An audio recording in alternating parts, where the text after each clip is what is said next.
Alright, you guys have seen my horror reread list and my thriller reread list. Now it's time for the Stephen King list. Let's get into it.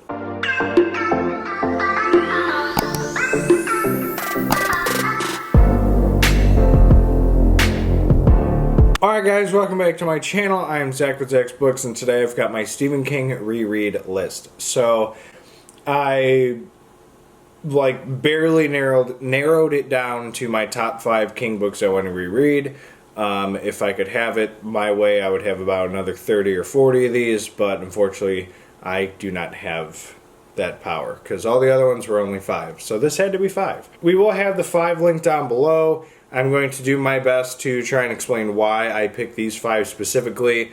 There might be some on here that I don't know if it would surprise you, but you might also see some that aren't on here that would surprise you. And also down below we will have the podcast.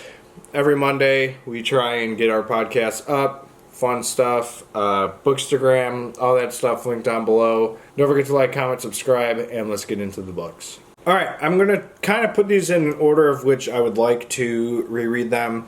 First set of books are going to be the ones that are kind of like, I'm going to try and reread, but they aren't like top priority.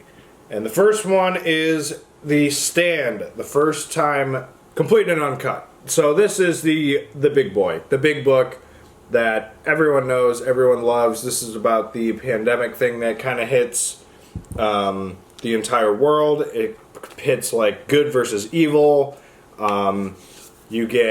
There's lots of characters. This is the main reason why I want to reread this book, is because the first time I had read it, I just kind of skimmed my way, not like skimmed my way through it, but like I kind of like listened to it, but like at some points I kind of like droned out of it because it was just kind of like going on and on. And then I finally watched the TV miniseries with Gary Sinise from the 90s and the chick from 16 Candles and Breakfast Club, I can't think of her name.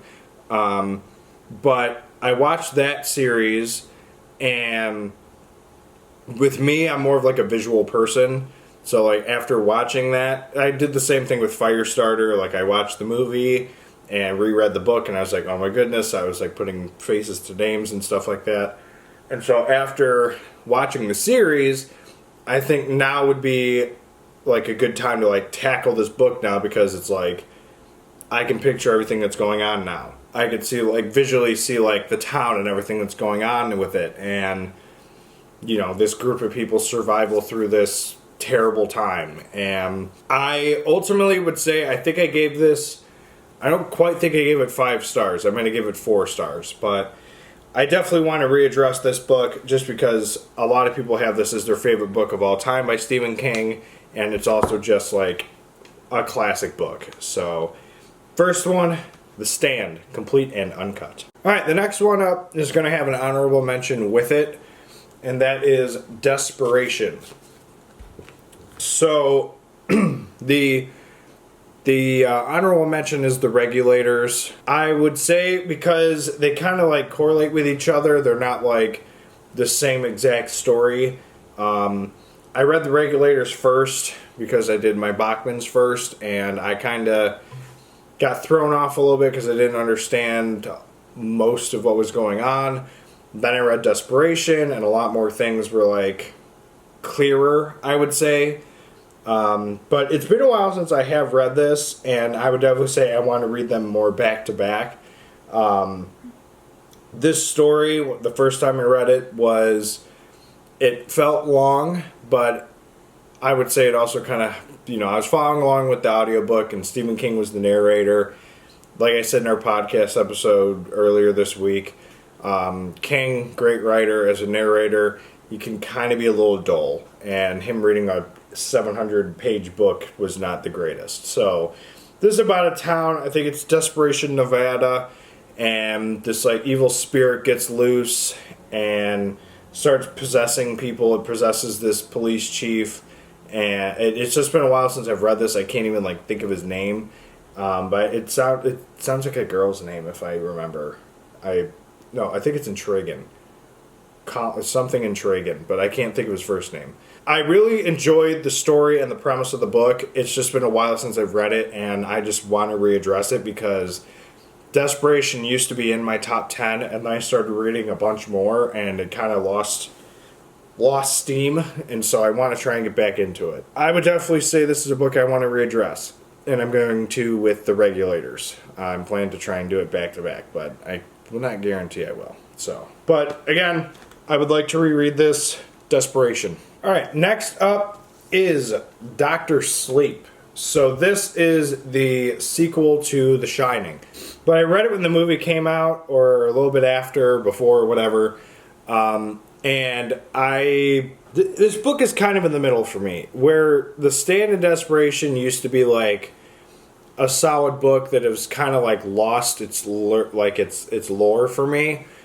This, I would say, it never really fully hit me, and I think it's just I need to readdress it. And I reread The Shining last year for October, and I definitely would say Dr. Sleep needs to follow suit with that. If you don't know what this one's about, this is the sequel to The Shining.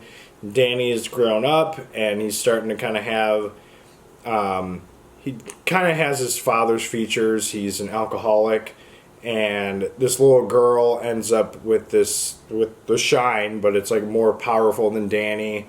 And this group called the True Knot discover her, and they like try and get I forget what they call it, but they try and get like the shine from these kids that have the shine, like Danny did. But Danny has refused to use his power because of the Overlook Hotel, and so this is honestly, it's not that bad of a book by what I can remember.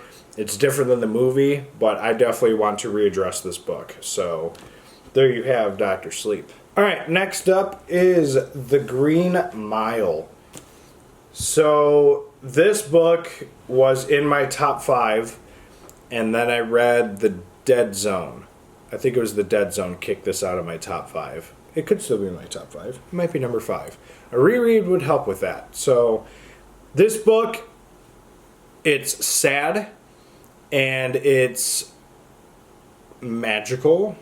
I think that's the word I want to use.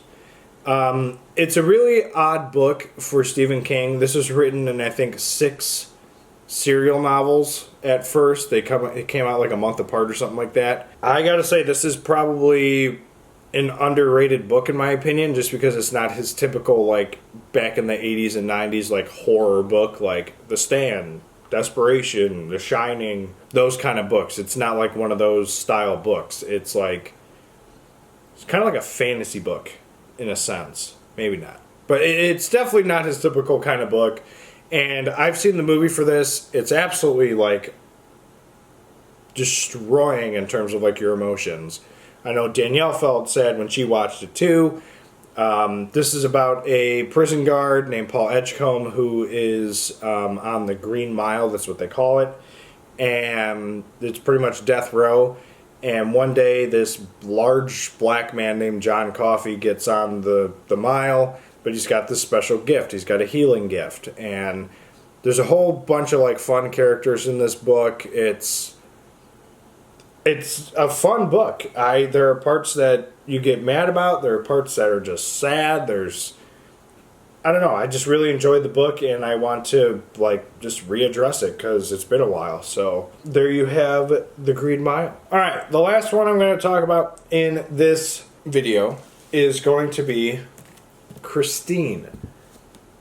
This book is, I would say, minus The Green Mile, I'd say this is probably my biggest like underrated book. That's probably one of his best works that a lot of people do not talk about, and a lot of people actually do not enjoy so much. This is about a killer car, Christine. It's a 58 Plymouth Fury, painted red. It's just an absolutely stunning vehicle. I wish I could own one, but I'll settle for my Buick. This is also the story with a high school kid named Arnie Cunningham, who's kind of like this nerdy kid at the beginning of the book. He gets picked on, but he's got a friend. His high school friend, Dennis. The reason why I like this book more than the movie is because you kind of get the bondage of their friendship a heck of a lot better. And then there's Lee, or Lay, I think it's Lee. But that's the kind of is like a love triangle because Dennis wants to be with her, but then Arnie starts turning into like this badass kind of person because of the car. Lee goes with him, but then she realizes that he loves the car more. And honestly, just a really great story, and I need to just 100% readdress it because it used to also be in my top 5, but I think it kind of fell because of Needful Things, The Dead Zone. I feel like it almost fell to like the 7 spot, but like I know realistically this book is like top 5 material, so I would definitely say Christine's another one I need to readdress. Expect this one being reread soon, probably. So there you have it, Christine. Alright, so those are the top 5 King books that I would like to reread. Obviously, I have other ones. I'm actually going to start one in the next day or two. I'm kind of between 2 Bachmans. I'm between The Long Walk and Road Work.